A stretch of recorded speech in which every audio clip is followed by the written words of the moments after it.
Hi കൂട്ടുകാരെ, എൻ്റെ പുതിയൊരു വീട്ടിലേക്ക് സ്വാഗതം. എല്ലാവർക്കും ഓണാശംസകൾ നേരുന്നു. ഇന്ന് നമുക്ക് സദ്യയ്ക്ക് ഒഴിച്ചുകൂടാനാവാത്തൊരു വിഭവമാണ് ശർക്കര വരട്ടി. അത് ഞാനിങ്ങനെ ഉണ്ടാക്കുന്നുള്ളതെന്ന് പറഞ്ഞു തരാം കേട്ടോ. ഞാൻ ഉണ്ടാക്കിയതാണേ. 1 കിലോ ഏത്തയ്ക്ക, അത് പച്ചക്ക ഞാൻ കറക്റ്റ് 1 കിലോ എടുത്തിട്ടുണ്ട് കേട്ടോ. അതിതുപോലെ തൊലി കളഞ്ഞിട്ട് ഉപ്പും മഞ്ഞപ്പൊടിയും കലർത്തിയ വെള്ളത്തിലാണ് ഈ അരിഞ്ഞിടുന്നത്. ഭയങ്കര കറ ഇതിന്. കറ പോകാനായിട്ടാണ് നമ്മൾ അങ്ങനെ ചെയ്യുന്നത്. എന്നിട്ട് പെട്ടെന്ന് തന്നെ കഴുകി വെള്ളം വാങ്ങാനായിട്ട് വെക്കണം. വെള്ളം നല്ലോണം മാറി കഴിയുമ്പോഴത്തേക്കും വെളിച്ചെണ്ണ ഒഴിച്ചിട്ട് നല്ലോണം അങ്ങ് വറുത്ത് കോരി എടുക്കണം. വറുത്ത് കോരി എടുക്കുമ്പോഴത്തേക്കും നല്ലോണം മൂക്കണേ, അത് പ്രത്യേകം ശ്രദ്ധിക്കണം. മൂത്തില്ലെങ്കിൽ ആ ഒരു ടേസ്റ്റ് കിട്ടത്തില്ല. അപ്പോൾ നല്ലോണം തീ കുറച്ച് വെച്ച് വേവിക്കണം കേട്ടോ. ആദ്യം ഇടുമ്പോൾ ഇച്ചിരി തീ കൂട്ടി വെച്ചിട്ട് പിന്നെ അങ്ങ് തീ കുറച്ച് വെച്ചാൽ മതി. നല്ലോണം മൂത്ത് കിട്ടും. നല്ലോണം മൂത്ത് കഴിയുമ്പോഴത്തേക്കും നമുക്കിതങ്ങ് കോരി വെക്കാം.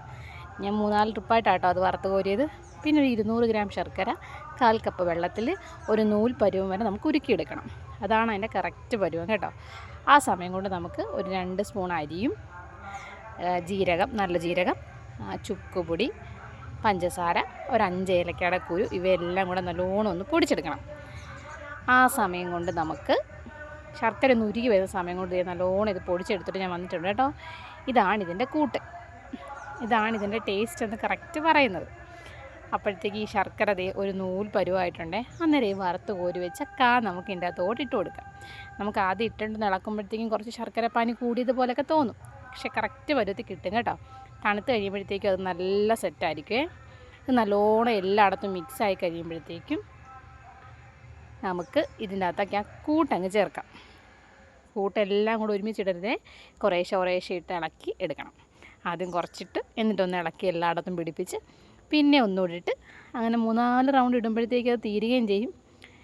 നമുക്ക് ശർക്കര വരട്ടി നല്ല സെറ്റായിട്ട് കിട്ടുകയും ചെയ്യും. കണ്ടോ, ഇളക്കി കൈയെടുക്കാതെ ഇളക്കി വരുമ്പോഴത്തേക്കും ശർക്കര വരട്ടി കറക്റ്റ് പരുവത്തിൽ നമുക്ക് കിട്ടും. നല്ല ക്രിസ്പിയാണേ. തണുത്ത് കഴിയുമ്പോഴത്തേക്കും കഴിക്കാൻ നല്ല ടേസ്റ്റാണ്. കണ്ടോ, നല്ല ആ മൂത്ത് നമ്മൾ വറുത്ത് കോരുന്ന മൂപ്പിലാണ് ഇതിൻ്റെ ടേസ്റ്റ് ഇരിക്കുന്നത്. പിന്നെ ഈ കൂട്ടും അത് പ്രത്യേകം ഓർത്തോണം കേട്ടോ. അപ്പോൾ പെട്ടെന്ന് തന്നെ നമുക്കിതൊരു ടിന്നിലേക്ക് ആക്കാം.